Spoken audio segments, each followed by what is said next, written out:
ಗಾಂಧೀಜಿಯವರ ಮುಂದಾಳತ್ವದಲ್ಲಿ ಒಂದು ಸ್ವಾತಂತ್ರ್ಯಕ್ಕೆ ಲಗ್ಗೆ ಇಡ್ತಾರೆ. ಅದರಲ್ಲಿ ಅನೇಕ ಸಾವು ನೋವುಗಳಾಗ್ತವೆ. ಇದು ಶಿವಪುರ ಧ್ವಜ ಸತ್ಯಾಗ್ರಹ ಅಂತ ಹೇಳ್ಬಿಟ್ಟು ನಮ್ಮ ಕರ್ನಾಟಕದಲ್ಲಿ ಪ್ರಪ್ರಥಮ ಬಾರಿಗೆ ಆ ಧ್ವಜಾರೋಹಣವನ್ನು ನಮಗೆ ನೀವು ಸ್ವಾತಂತ್ರ್ಯ ಕೊಳ್ಳಿದ್ರೂ ಚಿಂತೆ ಇಲ್ಲ, ನಾವು ಸ್ವಾತಂತ್ರ್ಯವನ್ನು ನಾವು ತಗೊಂಡಿದ್ವಿ ಅಂತೇಳಿ ಮೊಟ್ಟ ಮೊದಲಾಗಿ ಕರ್ನಾಟಕದಲ್ಲಿ ಧ್ವಜಾರೋಹಣ ಮಾಡ್ತಾರೆ. ಅದೇ ರೀತಿಯೇ ನಮ್ಮ ಚಿತ್ರದುರ್ಗ ಜಿಲ್ಲೆಯಲ್ಲಿ ತುರುವನೂರು, ಈಗ ಅಲ್ಲಿ ಗಾಂಧಿ ಒಂದು ಪ್ರತಿಮೆ ಇದೆ, ಅದನ್ನು ಭಾಳ ಉತ್ತುಂಗವಾಗಿ ಅಲ್ಲಿ ಸ್ವಾತಂತ್ರ್ಯ ಹೋರಾಟಗಾರರಿದ್ದಾರೆ, ಅನೇಕರಿದ್ದಾರೆ ನಮ್ಮ ರಾಜ್ಯದಲ್ಲಿ.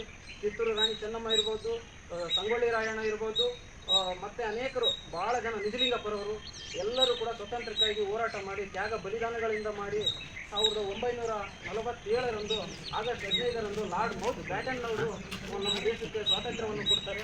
ಅಲ್ಲಿಂದ ನಮಗೆ ಸ್ವಾತಂತ್ರ್ಯ ಬಂದು 80 ವರ್ಷಗಳಾಗಿದೆ. 78 ವರ್ಷಗಳು. 78 ವರ್ಷದಲ್ಲಿ ಎಲ್ಲಿದೆ ಸ್ವಾತಂತ್ರ್ಯ ಕೂಡ ಎಲ್ಲರಿಗೂ ಜನಕವಾಗಿದೆ.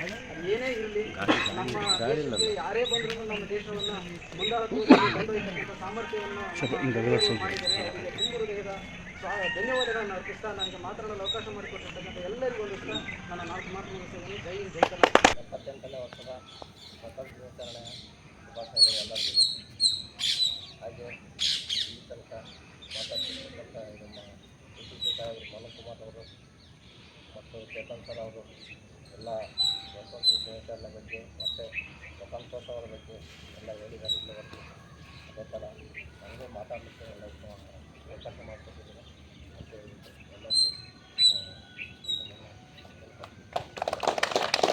78ನೇ ಸ್ವತಂತ್ರ ದಿನಾಚರಣೆಯ ಶುಭಾಶಯಗಳು.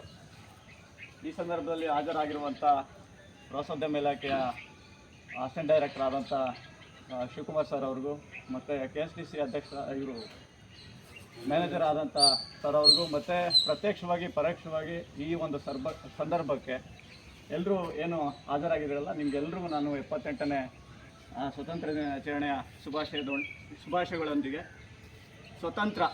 ಸೊ ನಮ್ಮ ದೇಶ 1947 ಆಗಸ್ಟ್ 15 ನಮಗೆ ಸ್ವತಂತ್ರ ಸಿಕ್ತು. ಸುಮಾರು ಭಾಳಷ್ಟು ಮಹಾನ್ ನೇತಾರರ ಬಲಿದಾನದಿಂದ ನಾವು ಇವತ್ತು ಸ್ವತಂತ್ರವನ್ನು ತಗೊಂಡಿದ್ದೀವಿ, ಅನುಭವಿಸ್ತಿದ್ದೀವಿ. ಓಕೆ, ಒಪ್ಕೊಳ್ಳೋಣ. ಬಟ್ ಆದರೆ ಸ್ವತಂತ್ರ ಸಿಕ್ಕರೂ ಸಹ ನಮ್ಮಲ್ಲಿ ಇನ್ನೂ ಸ್ವತಂತ್ರವಾಗಿ ಇರ್ಲಿಕ್ಕೆ ಬಿಡ್ತಾ ಇಲ್ಲ. ಅದು ನಮ್ಮ ದೌರ್ಬಲ್ಯ. ಯಾಕಂದರೆ ನಮ್ಮಲ್ಲಿರುವಂಥ ಕರಪ್ಷನ್ ಆಗಿರ್ಬೋದು, ನಮ್ಮಲ್ಲಿರುವಂಥ ಒಂದು ಸಿಸ್ಟಮ್ ಆಗಿರ್ಬೋದು, ಅದೆಲ್ಲದರ ಒಂದು ಲೆಕ್ಕದಲ್ಲಿ ನೋಡ್ಕೊಳ್ತಾ ಹೋದರೆ ಸ್ವತಂತ್ರ ಕೆಲವರಿಗೆ ಸಿಕ್ಕಿದೆ, ಕೆಲವರಿಗೆ ಸಿಕ್ಕಿಲ್ಲ. ಸೊ ಹಾಗಾಗಿ ಸ್ವತಂತ್ರವನ್ನು ಭಾರತದಲ್ಲಿ ಮುಕ್ತವಾಗಿ ಅನುಭವಿಸ್ಲಿಕ್ಕೆ ಬಿಟ್ಟಾಗ ಸುಮಾರು 140 ಕೋಟಿ ಜನಗಳಿಗೆ ಸ್ವತಂತ್ರ ಸಿಕ್ಕಂಗಾಗುತ್ತೆ. ಅಲ್ಲಿವರೆಗೂ ಸ್ವತಂತ್ರನ ನಾವು ಕರೆಕ್ಟಾಗಿ ಯೂಸ್ಫುಲ್ಲಾಗಿ ಯೂಸ್ ಮಾಡ್ಕೊಳ್ತಾ ಹೋಗ್ತಾ ಇಲ್ಲ.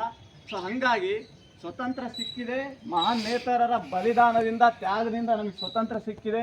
ಈ ಸ್ವತಂತ್ರನ ನಮ್ಮ ಭಾರತದ ಜನತೆ ಮುಕ್ತವಾಗಿ ಆಚರಣೆ ಮಾಡ್ಕೊಳ್ಳಿಕ್ಕೆ ಬಿಡಬೇಕು ಅಂತ ಹೇಳ್ತಾ ನಿಮಗೆ 78ನೇ ಸ್ವತಂತ್ರ ದಿನಾಚರಣೆಯ ಶುಭಾಶಯಗಳೊಂದಿಗೆ ನನಗೆ ಅವಕಾಶ ಮಾಡಿಕೊಟ್ಟಿದ್ದಾರೆ. ನನಗೆ ತುಂಬ ಧನ್ಯವಾದಗಳೊಂದಿಗೆ ನಾನು ನನ್ನ ಮಾತುಗಳನ್ನ ಮುಗಿಸ್ತಾ ಇದ್ದೀನಿ.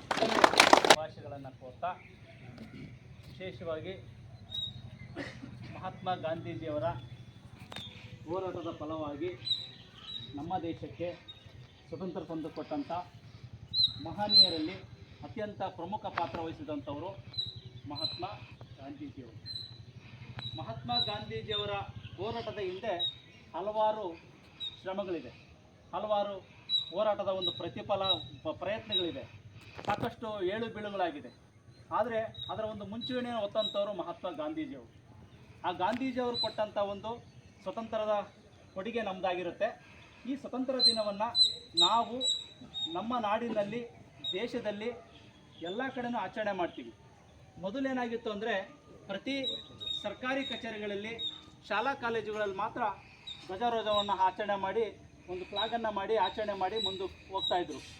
ಆದರೆ ಇತ್ತೀಚಿನ ದಿನಗಳಲ್ಲಿ ವಿಶೇಷವಾಗಿ ಪ್ರತಿ ಹಳ್ಳಿಗಳಲ್ಲೂ, ಪ್ರತಿ ಮನೆಗಳಲ್ಲೂ ಕೂಡ ಧ್ವಜವನ್ನು ಆಚರಣೆ ಮಾಡಿ ನಮ್ಮ ದೇಶದಲ್ಲಿ ಒಂದು ಹಬ್ಬವನ್ನು ಆಚರಣೆ ಮಾಡಬೇಕಂತೇಳಿ ಸರ್ಕಾರಗಳು ಘೋಷಣೆ ಮಾಡ್ತಾ ಇದೆ. ಅದು ಎಲ್ಲರಿಗೂ ನಮಗೆ ಒಂದು ಹೆಮ್ಮೆ ಅಂತ ಭಾವಿಸ್ತಿದ್ದೀನಿ ನಾನು. ಯಾಕೆಂದರೆ ಮೊದಲು ಕೆಲವು ಜಾಗಕ್ಕೆ ಮಾತ್ರ ಸೀಮಿತವಾಗಿತ್ತು. ನಮ್ಮ ಬಸವರಾಜ್ ಅವರು ಹೇಳಿದರು, ಸ್ವತಂತ್ರ ಅನ್ನೋದು ಕೆಲವರಿಗೆ ಮಾತ್ರ ಸಿಕ್ಕಿದೆ, ಕೆಲವರಿಗೆ ಸಿಕ್ಕಿಲ್ಲ ಅಂತ. ಯಾಕೆಂದರೆ ನಮ್ಮಲ್ಲಿ ಎಲ್ಲರೂ ಕೂಡ 140 ಕೋಟಿ ಜನಸಂಖ್ಯೆ ಕೂಡ ಸ್ವತಂತ್ರ ಸಿಕ್ಕಿಲ್ಲ.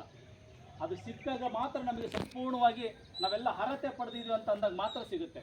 ಯಾಕೆಂದರೆ ಇವತ್ತು ರಾಜಕೀಯ ದುರುದ್ದೇಶಗಳು, ಮಾನಸಿಕ ವೈಷಮ್ಯಗಳು, ಜಾತಿಯ ತಾರತಮ್ಯಗಳು ಎಲ್ಲ ನಡೀತಾ ಇದೆ. ಅದನ್ನೆಲ್ಲ ಹಿಮ್ಮೆಟ್ಟಿ ನಾವೆಲ್ಲರೂ ಸರಿ ಸಮಾನ, ನಾವೆಲ್ಲರೂ ಒಗ್ಗಟ್ಟಾಗಿದ್ದೀವಿ, ನಮ್ಮಲ್ಲಿ ಯಾವುದೂ ಜಾತಿ ತಾರತಮ್ಯ ಇಲ್ಲ, ಮೇಲು ಕೀಳಿಲ್ಲ ಅನ್ನೋದು ಯಾವಾಗ ಬರುತ್ತೋ, ಎಲ್ಲರೂ ಯಾವಾಗ ಬರ್ತೀವೋ ಅವತ್ತೇ ನಮಗೆ ನಿಜವಾದ ಸ್ವಾತಂತ್ರ್ಯ ಸಿಕ್ಕಂತೆ ಆಗುತ್ತೆ. ಸ್ವತಂತ್ರ ದಿನೋತ್ಸವ ಶುಭಾಶಯಗಳು. ಇವರು ನಮ್ಮ ಮ್ಯಾನೇಜರ್ ಲಕ್ಕಿ. ಆ್ಯಕ್ಚುಲಿ ಇವತ್ತೇ ಬರ್ಡೇ ಇದೆ. ಏನು ಸೆಲೆಬ್ರೇಷನ್ ಅವ್ರು ಮಾಡ್ತಿದ್ರು ಆಗುತ್ತೆ. ತುಂಬ ಲಕ್ಕಿ ಸರ್. ಅದು ಕೆಲವು ನ್ಯಾಷನಲ್ ಫೆಸ್ಟಿವಲ್ ದಿನ ಹುಟ್ಟೋದೇ ಲಕ್ಕಿ. ಆ್ಯಕ್ಚುಲಿ ಅದೃಷ್ಟ. ದೀಪಾವಳಿ ಹುಟ್ಟಿದ್ರೆ ಅದೇ ದಿನ ಬರೋದಲ್ಲ. ಚೇಂಜ್ ಮಾಸಗಳು ಚೇಂಜ್ ಇದು ಫಿಕ್ಸ್ ಇರುತ್ತೆ. ಸೊ ನಿಮ್ಮ ಮತ್ತು ತಮ್ಮೆಲ್ಲರಿಗೂ ಭಾಳ ಮೊದಲನೇದಾಗಿ ಶುಭಾಶಯಗಳಿಂದ ಸ್ಟಾರ್ಟ್ ಮಾಡ್ತಾ ಇದ್ದೀನಿ. ತುಂಬ ಅಚ್ಚುಕಟ್ಟಾಗಿ ನೆರವೇರಿಸ್ಕೊಟ್ಟಿದ್ದಾರೆ ಪ್ರೋಗ್ರಾಮ್ಗಳನ್ನ. ನಾವು ಇಲ್ಲಿದ್ರು ಇಲ್ದಿದ್ರು ಒಂದೊಂದು ಧೈರ್ಯ, ನಿಮ್ಮನ್ನೆಲ್ಲ ಕಂಡ್ರೆ ಒಂದು ಧೈರ್ಯ. ನಾನು ತುಮಕೂರು ಕಂಡ್ರೆ ಭಯ ಆಗ್ತಿತ್ತು, ಏನು ಮಾಡ್ಕೊಂಡ್ರೆ ಏನು ಮಾಡೋದಪ್ಪ ಅಂತ. ನೀವಿದ್ರೆ ನಾನು ಇವತ್ತು ಲಾಸ್ಟ್ ಇಯರ್ ರಿಪಬ್ಲಿಕ್ ಡೇಗೂ ನಾನು ಬಂದಿರಲಿಲ್ಲ.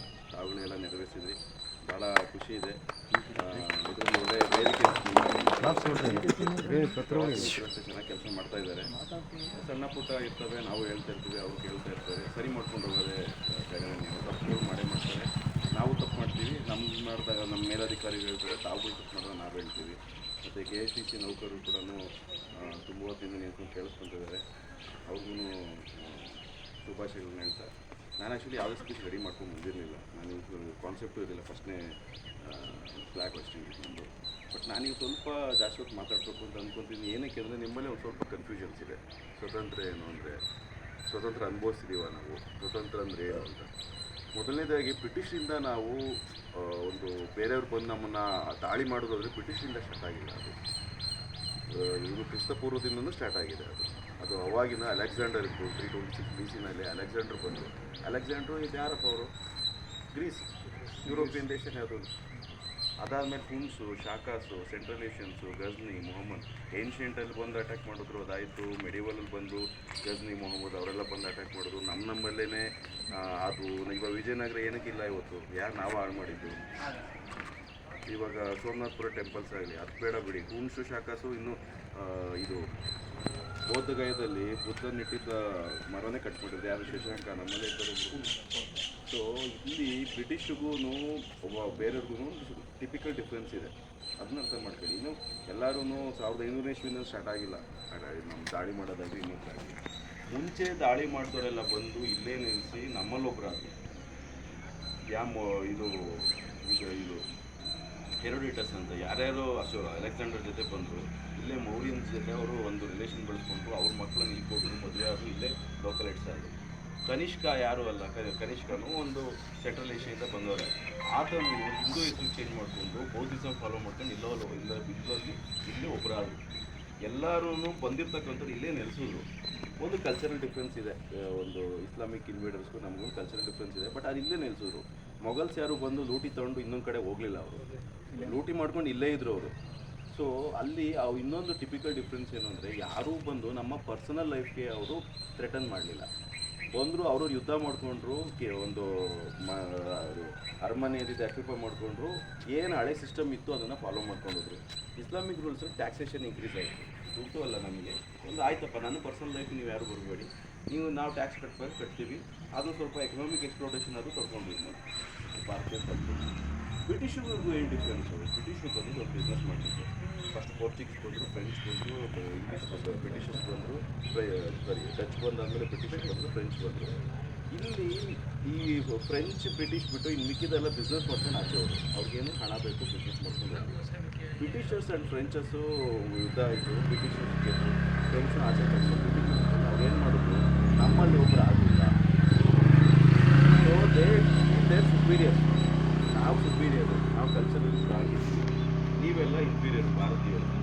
ನಾನು ಸುಪೀರಿಯರು, ನೀನು ನನ್ನ ಕೆಳಗಡೆ ಇದೆ, ನಾನು ಎಲ್ಲರೂ ಕೇಳೋದು.